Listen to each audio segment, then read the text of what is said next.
સિત્તેરમાં જિલ્લા કોંગ્રેસ સમિતિ દ્વારા નવીનીકરણ કરેલ કાર્યાલયનો લોકાર્પણ કાર્યક્રમ યોજાયો। 77માં પ્રજાસત્તાક દિને એઆઈસીસીના મહામંત્રી શ્રી મુકુલ વાસનિકના વરદ હસ્તે સરદાર પટેલ કોંગ્રેસ ભવનનું લોકાર્પણ કાર્યક્રમ કરવામાં આવ્યો। પ્રદેશ અધ્યક્ષ અમિતભાઈ ચાવડા તેમજ એઆઈસીસી ટ્રેઝરર વિજય ઇન્દર સિંગલાજીની વિશેષ ઉપસ્થિતિમાં 85 લાખ રૂપિયાના રિનોવેશન ખર્ચે તૈયાર થયેલ સરદાર પટેલ કોંગ્રેસ ભવન જનસંપર્ક માટે ખુલ્લું મુકાયું।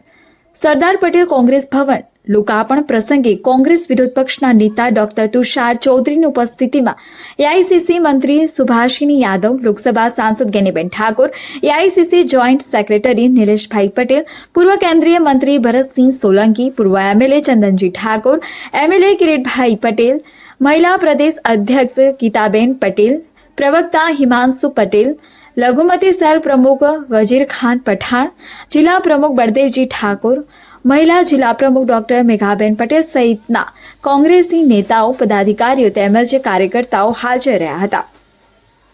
ઉપસ્થિત કોંગ્રેસી મહાનુભાવો અને કાર્યકર્તાઓની હાજરીમાં મુખ્ય અતિથિ વિશેષ શ્રી મુકુલ વાસનિક દ્વારા 77માં પ્રજાસત્તાક દિવસ નિમિત્તે તિરંગો લહેરાવીને ધ્વજવંદન કરવામાં આવ્યું।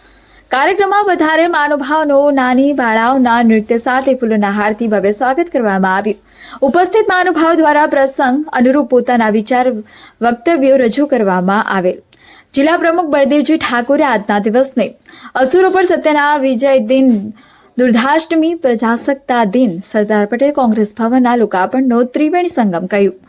જે રીતે જૂના ખંડેર બની ચૂકેલા બિલ્ડિંગમાંથી 110 ટ્રેક્ટર ભરીને કચરો ફેંકીને સરદાર પટેલ કોંગ્રેસ ભવનનું નિર્માણ થયું, એ જ રીતે ગુજરાતમાંથી ભાજપ રૂપી કચરાને ફેંકી દેવાનું ગેનીબેન ઠાકોરે આહવાન કર્યું।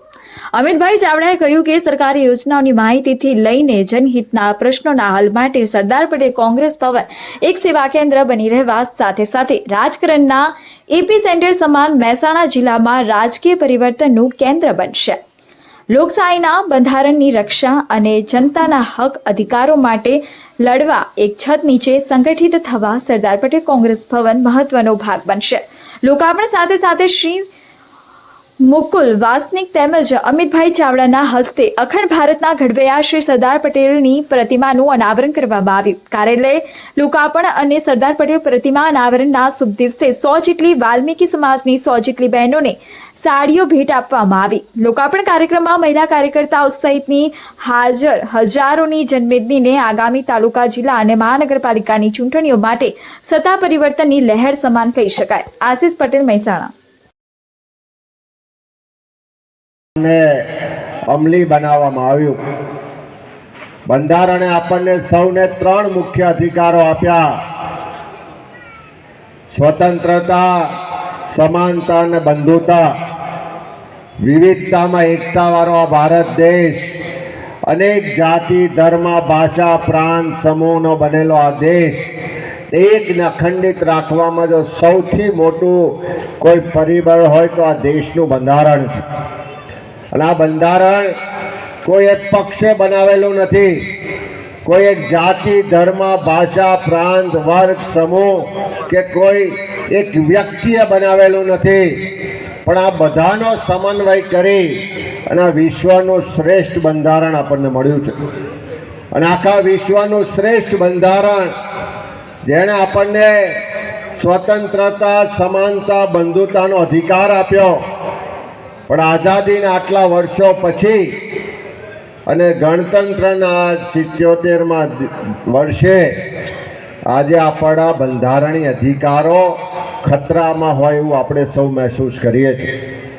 આજે દેશમાં લોકશાહી ખતરામાં છે, દેશના લોકોના બંધારણીય અધિકારો ખતરામાં છે, તમામ સત્તા સંપત્તિનું કેન્દ્રીકરણ થઈ રહ્યું છે અને મુઠ્ઠીભર લોકોના હાથમાં શાસન હોય, મુઠ્ઠીભર લોકો માટે રાજ ચાલતું હોય એવી સ્થિતિનું નિર્માણ થયું છે। આજે આપણે સૌ જોઈએ કે દેશના બંધારણે આપણને સૌને મતનો અધિકાર આપ્યો।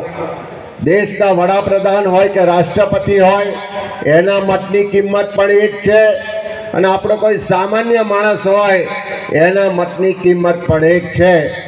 અને આ મતના અધિકારને કારણે જ દેશમાં શાસન કોણ કરે, દેશનો વહીવટ કોણ કરે, સામાન્ય પંચાયતથી લઈને પાર્લામેન્ટ સુધી આપણો પ્રતિનિધિ કોણ હોય એ નક્કી કરવાની સત્તા આપણને અધિકાર મળ્યો છે. પણ અત્યારે જે મતદાર યાદી સુધારણાનો SIRનો કાર્યક્રમ ચાલે છે, આપણે બધાએ જોયું કે પહેલા એક તરફ વોટ ચોરી થતી હતી. રાહુલ ગાંધીજી આખા દેશને દુનિયા સમક્ષ આ વોટ ચોરીના આખા નેક્સસનો ષડયંત્રનો પર્દાફાશ કર્યો અને આજે ગુજરાતમાં જે રીતે શાસન ચાલે છે, જે રીતે સત્તામાં બેઠેલા લોકો અને ચૂંટણી પંચની મિલીભગતને કારણે આજે ગુજરાતના લોકોના મતના અધિકારને છીનવવાનો પણ પ્રયત્ન થઈ રહ્યો છે.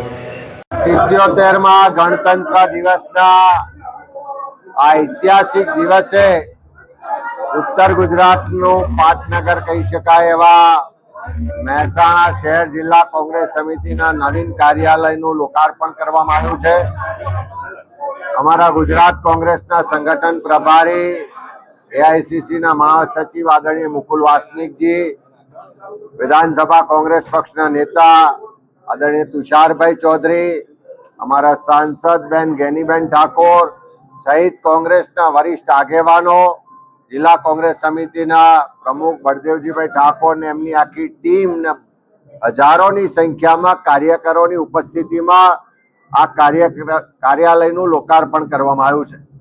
આવનારા દિવસોમાં મહેસાણા શહેર જિલ્લા કોંગ્રેસ સમિતિનું આ કાર્યાલય લોકોના પ્રશ્નો માટે, લોકોની રજૂઆતો માટે, લોકોના સેવાનું માધ્યમ બનવાના છે. લોક પ્રશ્નોની અહીંયા સુનાવણી પણ થશે, લોક પ્રશ્નો માટે અહીંયાથી અવાજ પણ ઉઠાવવા છે અને એના નિવારણ માટેના બધા જ પ્રયત્નો આ કાર્યાલયના માધ્યમથી થવા જઈ રહ્યા છે. ત્યારે આનંદની વાત છે કે બધા જ ભેગા થઈ અને આ નવી શરૂઆત થઈ છે ને આવનારા દિવસોમાં આ સેવાનું માધ્યમ આ કાર્યાલય બનવાનું છે. આજે ભારતીય જનતા પાર્ટીના ચૂંટાયેલા પ્રતિનિધિઓ, ધારાસભ્યો, ક્યાંક વડોદરા જિલ્લામાં 5-5 ધારાસભ્યો પત્ર લખીને એમ કહે છે કે અમારું કોઈ સાંભળતું નથી. ક્યાંક બાબુભાઈ જમનાદાસભાઈ પટેલ એમ કહે છે કે જો સમયસર કામ થયું હોત તો આમ થયું હોત. ક્યાંક 21 કરોડની પાણીની ટાંકી ઉદ્ઘાટન પહેલા જ તૂટી પડે છે. ક્યાંક રસ્તા પહેલા જ ચોમાસામાં ધોવાઈ જાય છે.